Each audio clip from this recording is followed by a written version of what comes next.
ولو كان من عند غير الله لوجدوا فيه اختلافا كثيرا.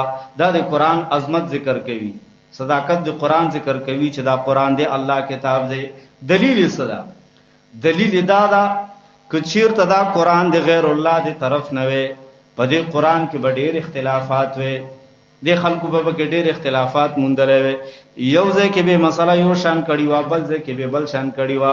اختلافات په درې قسم دي. اختلافات په څو قسم دي؟ په درې قسمه. یو ته وی اختلاف تناقض. اختلاف تناقض دا څه دی چې لکه یو ځای کې قران کریم ویلې وی چې ر توحید چې کوم دی دا ډېر اهم څیز ده، او شرک چې دی دا ډېر ناکاره دی.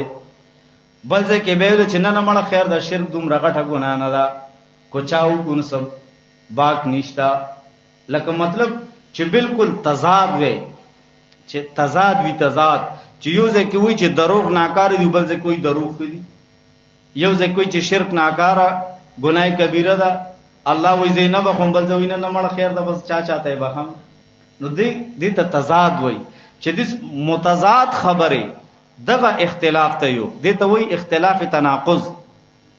بل اختلاف ته اختلاف تفاوت.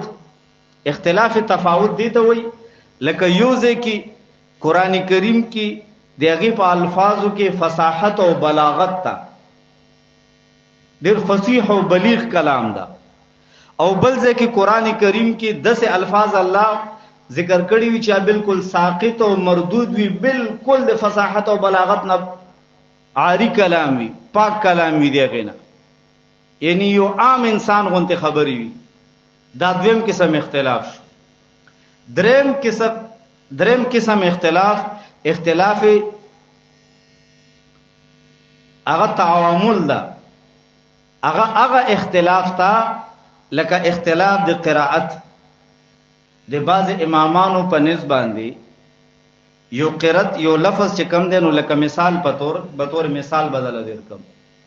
امام حمزه د قرات چې کم او امامان دي، باغی کې د امام حمزه په نسبت باندې د یو شاګرد خلات تر نقل کړی دي چې په سوره فاتحه کې دا ډومبه چې کم الصراط تا اهدنا الصراط والمستقيم، الصراط دا صاد په ځای باندې سین ده، الصراط دیو قرات مطابق. د بل امام قرات مطابق په الصراط کې دا صاد چې کم ده دا په اشمام د ذا سره ده. دا د سبا شری خبرې دي، دا په اشمام د ذا سره، یعنی الصراط. د بعضی ملکونو کې چې امام قراتونه کوي کنه، نو تاسو چې تاسو واورئ نو به وایي دا داسې لکه علیهم په ځای وایي علیهم، یا مالک یوم الدین په ځای وایي ملک یوم الدین. نو دا قراتونو اختلاف ده. دغه د قراتونو اختلاف دا بد نه ده، ځکه د سره ترجمه نه بدلیږي. د قران په حسن کې د سره فرق نه راځي.